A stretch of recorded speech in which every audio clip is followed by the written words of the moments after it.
What is going on, everyone? Chris with Journals, Comics, and Pop Culture. Today, we're going to be asking a what-if question.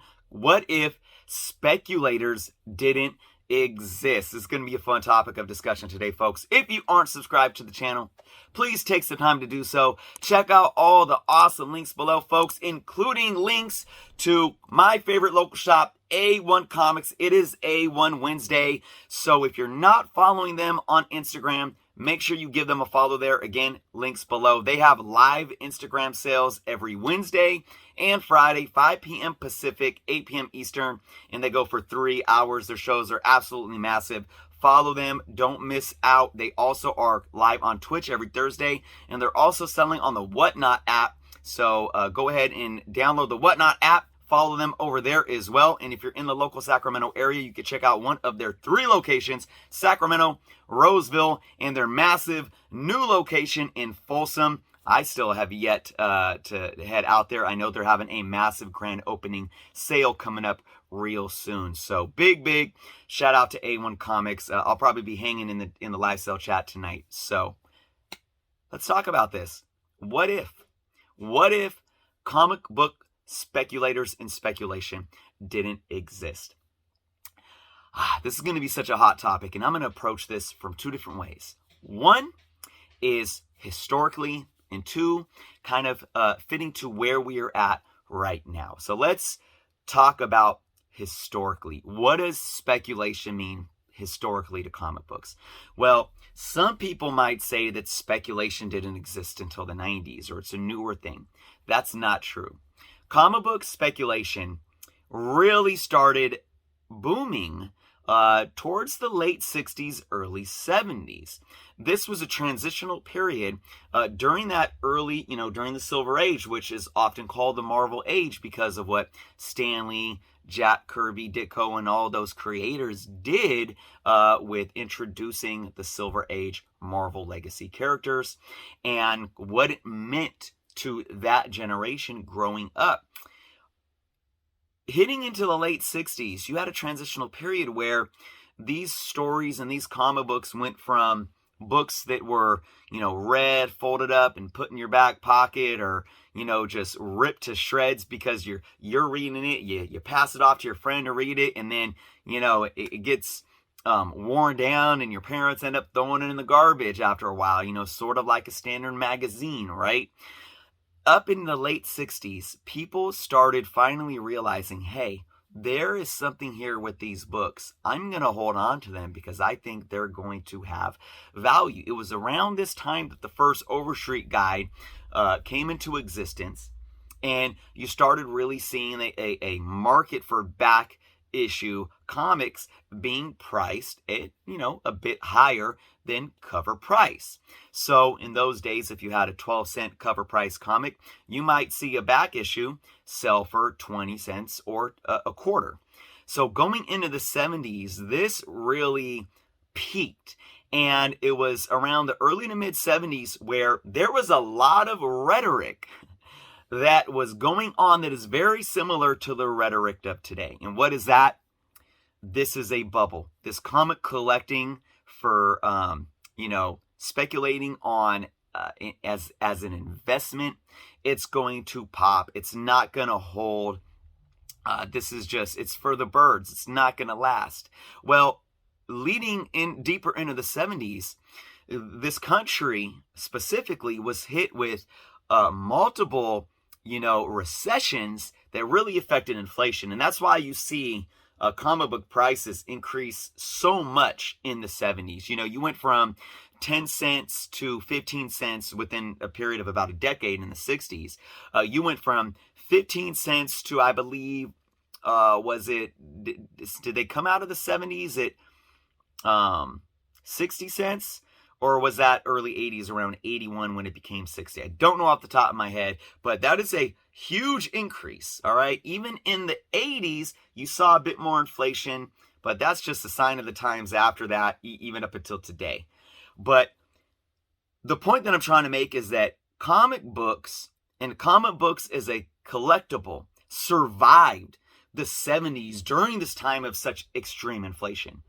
All right, don't quote me on this, but I think the closest extreme inflation that we've seen comparative to the 70s has been probably the last 15 years or so. So that speaks a lot of volumes to what comic books meant. Now, what does that mean to speculation? Well, it means speculation at essence means we're looking at these books, we are speculating on these books, assuming that they are going to gain value over time.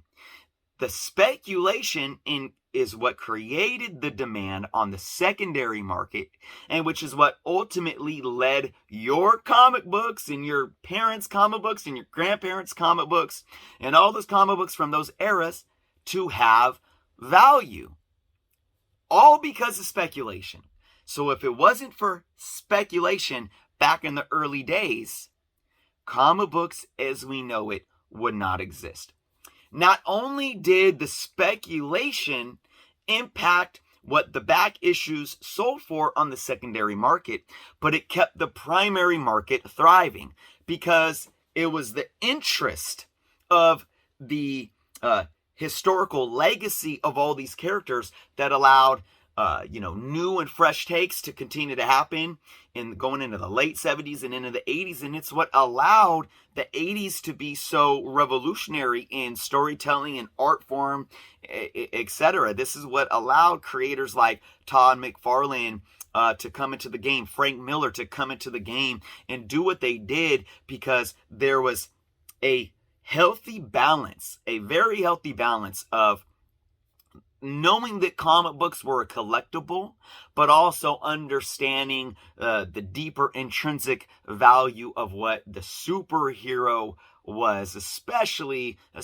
with Stan Lee and Marvel Comics leading the way and really grounding the superhero. And you could kind of see DC following that trend, going different paths. In the 70s with reinventing the Joker, even going in the 80s with bringing Frank Miller on to write Batman and so forth. You took that different gritty tone and grounded it, right? So now we're in the 80s and you have this very healthy balance of comic book characters, the art and the storytelling appealing to younger kids, older kids, and now at that point in time, really adults, that started collecting in the 50s and 60s during the Silver Age. And this obviously led into the 90s. And we're not going to talk too much about the 90s and all that, but a lot of people get it mistaken saying that, the crash of the 90s, comic books completely died out. That's not the case. I'm going to briefly reiterate the key points of the 90s. Speculation didn't ruin comic books in the 90s. All right. It's how the publishers reacted to speculation. Because if the publishers reacted to speculation differently, it would have continued to be healthy for the industry. An example is this. Going into the late 80s and the early 90s, when you got the first appearance of Venom come in, and then you get into the 90s and you have these characters like Deadpool and Gambit, and that led into the creation of Image with Todd McFarlane, those creators going over there, and the reboot of X-Men with Jim Lee, and you have millions and millions of copies of these books printed. If the publishers understood, look, I know that the industry's booming right now. We got young readers, we got old collectors, we got a speculator market that's really booming right now, and they're really saying we're getting into comics because they're going to be worth money.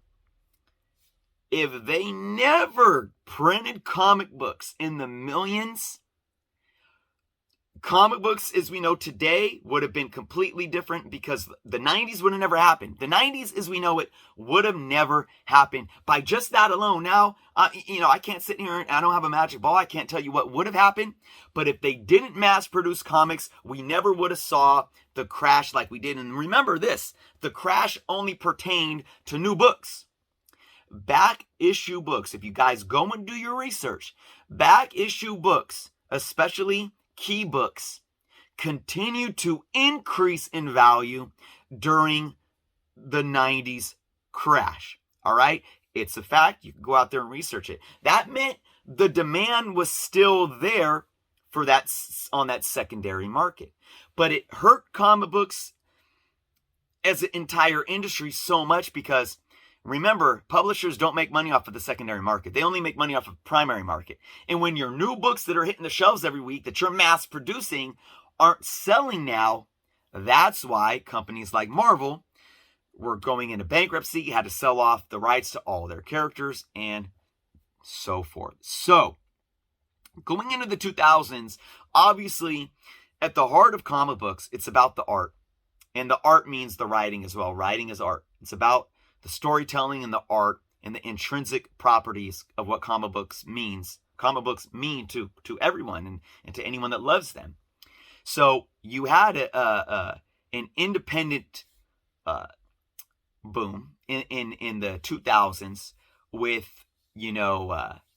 Image and how they reinvented themselves. Obviously, The Walking Dead speaks for itself, and then you had Marvel really kind of, again, take a different tone and approach to comic books. And that really brought people back in to the love of the storytelling and the art and everything about comic books that's intrinsic to them.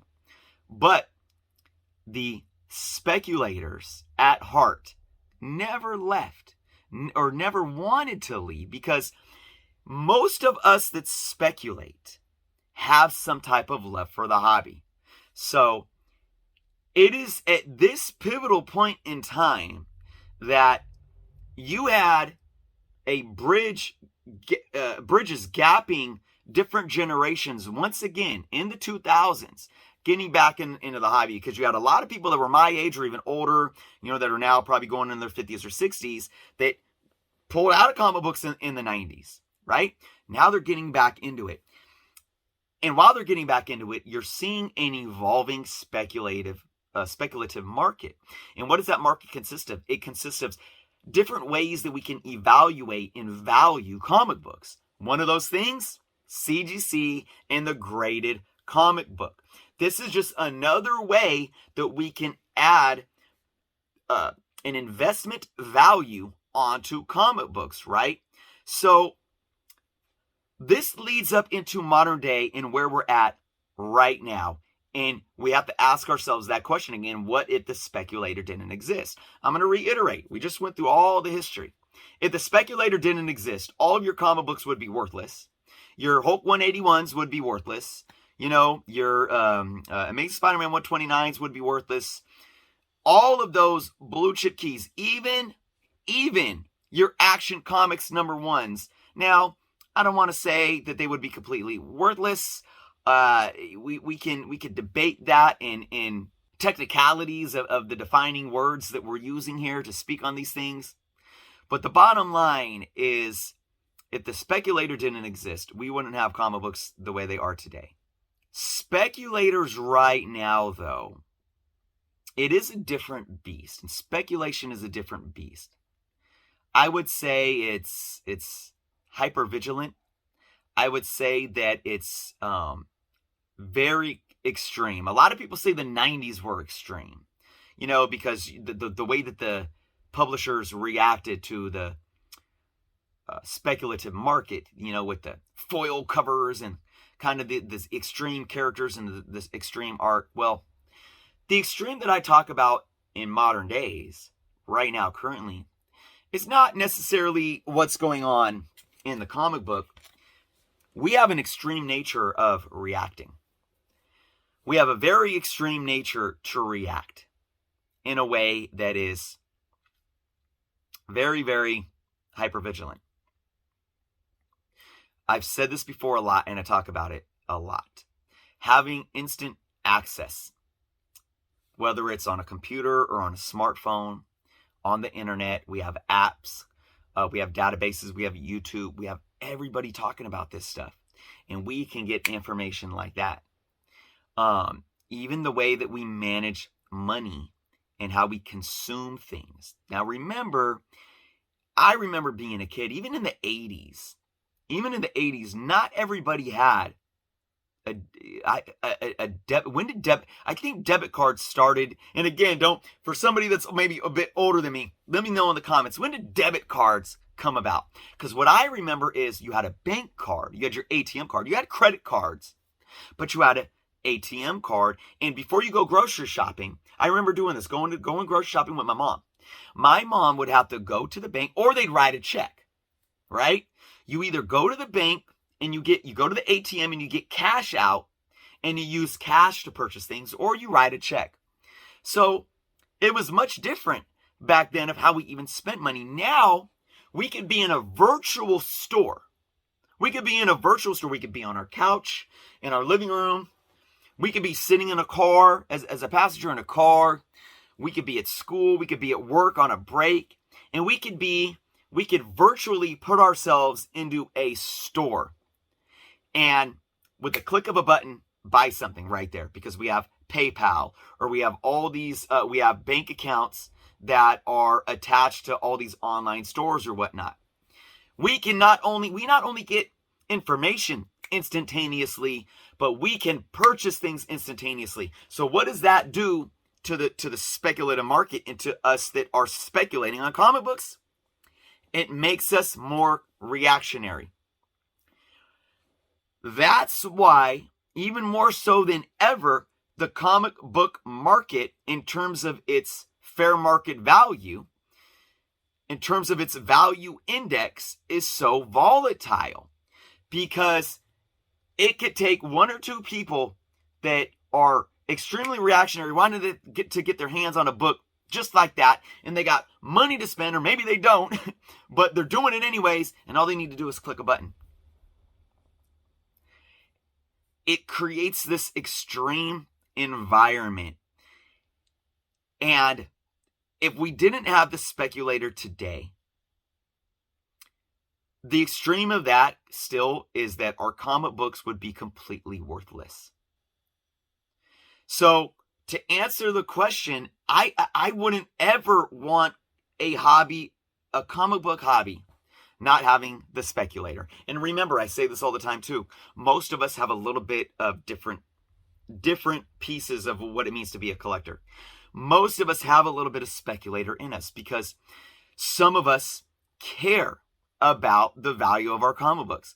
I know as kids in the 80s and in early 90s, we were speculating on the next hot thing. It just wasn't as extreme as it is now, because we didn't have the tools back then.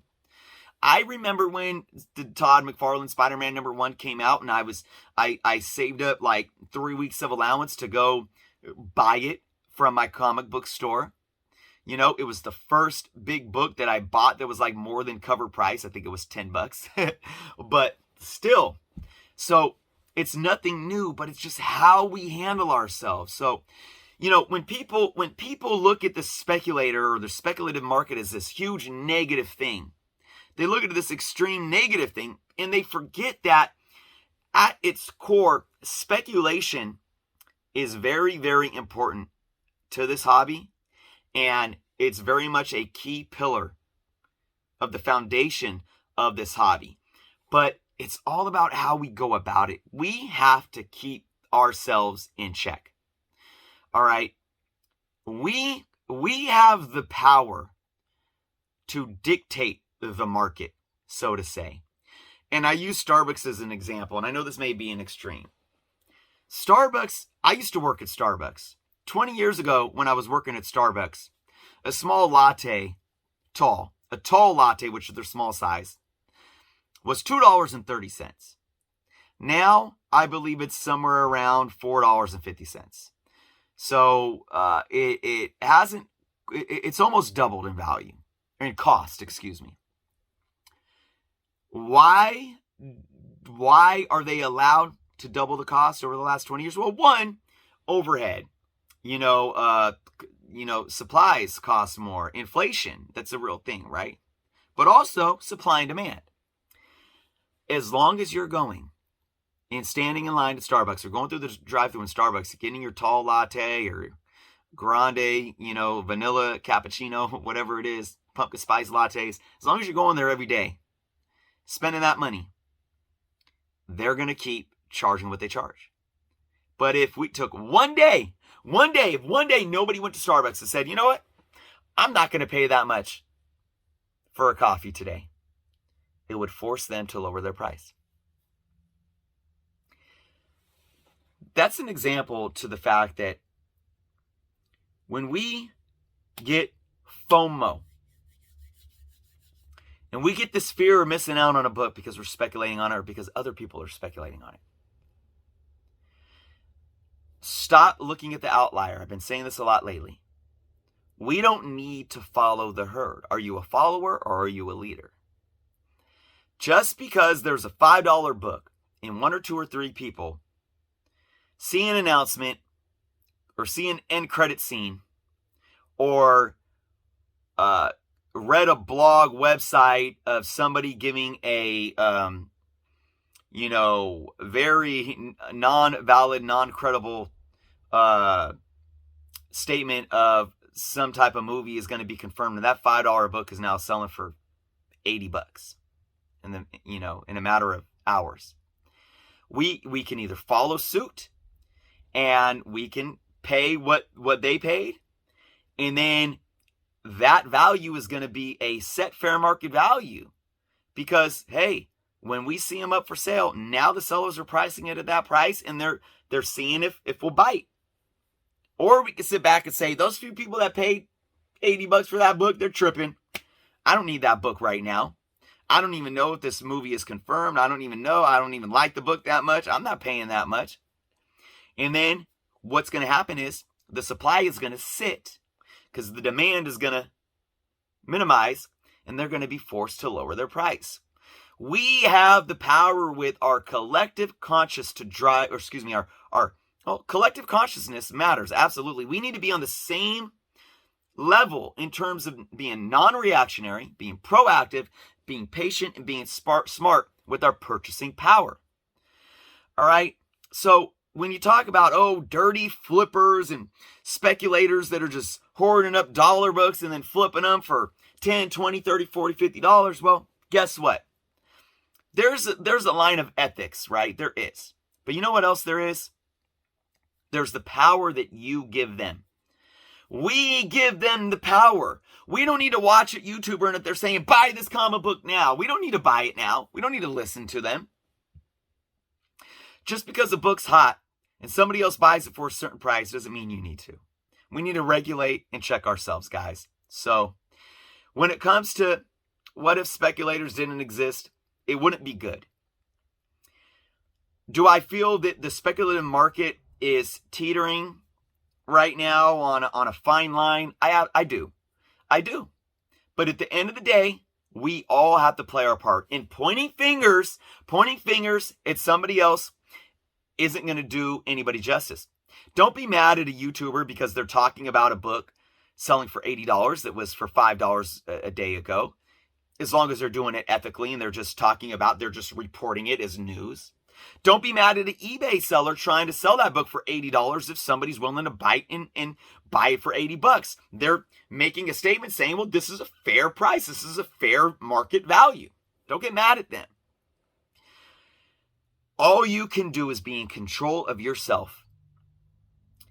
You can educate the circle around you, and you could be a voice in the community. And we can be a community to communicate with each other and interact with each other to where we're holding each other accountable. And we're being smart collectors. We're being educated collectors. And at the end of the day, we're all still enjoying the hobby that we love. So, with that being said, folks, I hope you took something away out of this. Again, don't hate the speculator. Don't hate the speculative market. It's absolutely needed. It is needed. Otherwise, we are not going to care that our comic books are absolutely worthless when we wake up tomorrow. Or even, because I've said this before, the speculative market, even though it benefits more the secondary market, it does add health to the primary market, which essentially helps out the publishers, which allows for back issues to thrive, and it allows for new comic books to continue to be created, which then allows these new movies and TV shows to be created. And it's all this, woven web of everything playing its part for the positive. So be smart, be productive, be proactive. And at the end of the day, that's all we can do. keep enjoying the hobby, folks. Thank you guys for watching. Let me know your thoughts and what you thought of the video down below. And of course, again, big shout out to A1 Comics. Go check them out tonight, 5 p.m. Pacific, 8 p.m. Eastern, every Wednesday and Friday live on Instagram. Their links are below. Be well, and until next time.